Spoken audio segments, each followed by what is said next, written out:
नमस्कार। मत अभिमत पर आपका स्वागत है। मैं हूं राकेश कुमार। मित्रों, आज एक खुशखबरी है और खुशखबरी है उन एएनएम के लिए जो अपनी नौकरी का इंतजार कर रही थी और मामला हाई कोर्ट पटना में चल रहा था। आज उस मामले में पटना हाई कोर्ट ने अपना फैसला सुनाया है और इस फैसले के साथ ही लगभग 10,000 से ज्यादा एएनएम की बहाली का जो रास्ता था वो खुल गया है। अब उनकी बहाली हो सकती है और जैसे ही ये फैसला हाई कोर्ट का सामने आया कि लोगों में खुशी की लहर दौड़ पड़ी। हजारों एएनएम जो नौकरी के नियुक्ति के इंतजार में थे, वो जो परेशान थे, 3 वर्षों से मामला अटका हुआ था, वो मामला आज साफ हो गया। पटना हाई कोर्ट के चीफ जस्टिस के विनोद चंद्रन के खंडपीठ में इसकी सुनवाई की थी और इसका जो फैसला था उसको सुरक्षित रख लिया गया था और आज वो फैसला आ गया। आइए जानते हैं कि पूरा मामला क्या था। मामला ये था कि बिहार में एएनएम की बहाली के लिए प्रक्रिया जो थी वो शुरू हुई थी 2022 में। मतलब 2022 में इसका विज्ञापन आया था। ये विज्ञापन आया था 28 जुलाई 2022 को। विज्ञापन संख्या था 7/2022 जो बिहार टेक्निकल सर्विस कमीशन द्वारा दिया गया था। और ये जो विज्ञापन था इसमें सभी अहर्ताओं को दिया गया था, लेकिन उसके साथ एक बड़ा विशेष चीज था और वो ये था कि इन एएनएम का जो बहाली होगा, जो नियुक्तियां होंगी, वह उन अभ्यर्थियों के प्राप्तांक के आधार पर होगी। मतलब जिसको ज्यादा अंक मिला है, प्राप्तांक प्राप्त हुआ है, उनको पहले मतलब उनकी पहले बहाली होगी और इसी तरह प्राप्तांक के आधार पर बहालियां होंगी। बहालियां लगभग 10,000 से ज्यादा थी और ये मैंने जो बताया विज्ञापन जुलाई में आया था, 28 जुलाई को, विज्ञापन संख्या 7/2022 के तहत।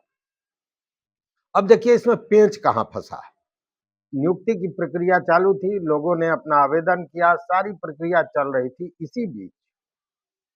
इसी बीच जो टेक्निकल सर्विस कमीशन था उसने 19 सितंबर 2023 को, मतलब 1 साल 2 महीने बाद, इस विज्ञापन में कुछ बदलाव किया। वो विज्ञापन जो पूर्व में 28 जुलाई 2022 को हुआ था, उसी विज्ञापन में कुछ बदलाव कर दिया गया और बदलाव के तहत ये किया गया कि सभी जो अभ्यर्थी हैं उनकी नियुक्तियां, जो पूर्व में कहा गया था कि प्राप्तांक के आधार पर होगा, अब उन लोगों को कमीशन द्वारा आयोजित एक परीक्षा में सम्मिलित होना होगा और इस परीक्षा में जो उत्तीर्ण होंगे उस रैंक के आधार पर उनकी बहालियां होंगी, उनकी नियुक्तियां होंगी। अब ये मामला सीधे पलट गया था। मतलब शुरू में था कि जो अभ्यर्थी अपना प्राप्तांक प्राप्त किए हैं, जिनका ऊपर होगा उनकी नियुक्ति पहले होगी। अब इसमें कह दिया गया था कि टेक्निकल सर्विस कमीशन द्वारा एक परीक्षा आयोजित की जाएगी और परीक्षा में उत्तीर्ण होने वाले जो रैंक होंगे उस आधार पर नियुक्तियां की जाएंगी। अब इसको लेकर जो अभ्यर्थी थे वो चले गए थे पटना हाई कोर्ट में।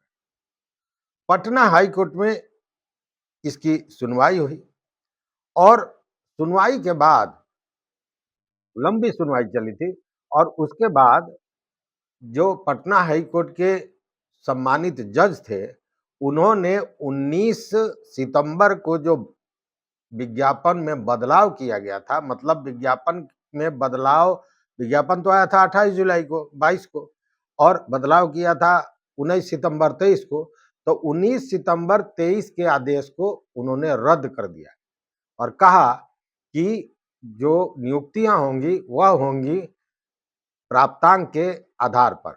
जो प्राप्तांक अभ्यर्थी प्राप्त किए हैं, जिसके आधार पर परीक्षा पास किए हैं, उस आधार पर होगा।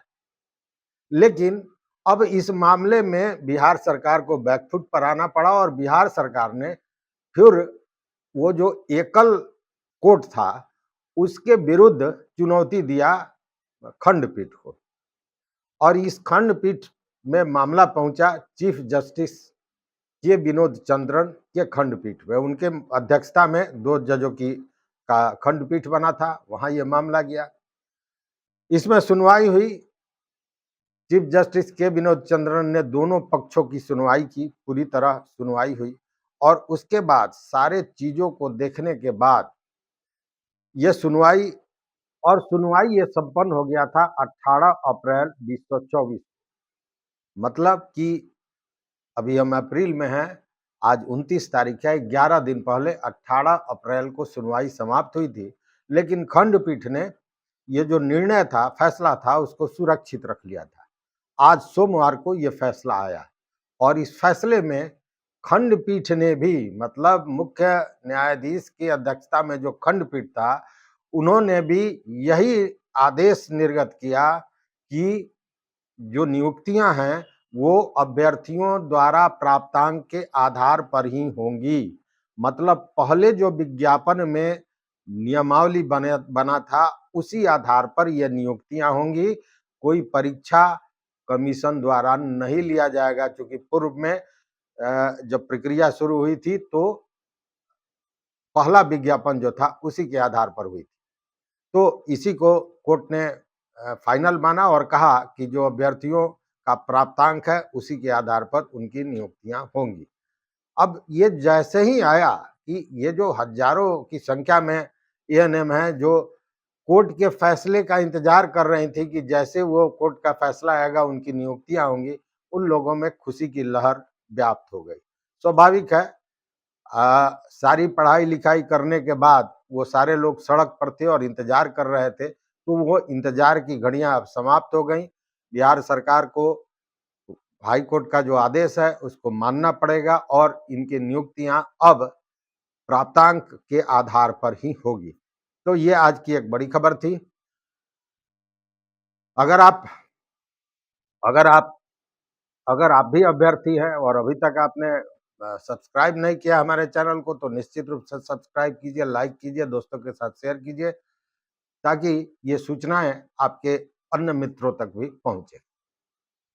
तो देखते रहिए मत अभिमत। बहुत बहुत धन्यवाद। कोटिशः आभार।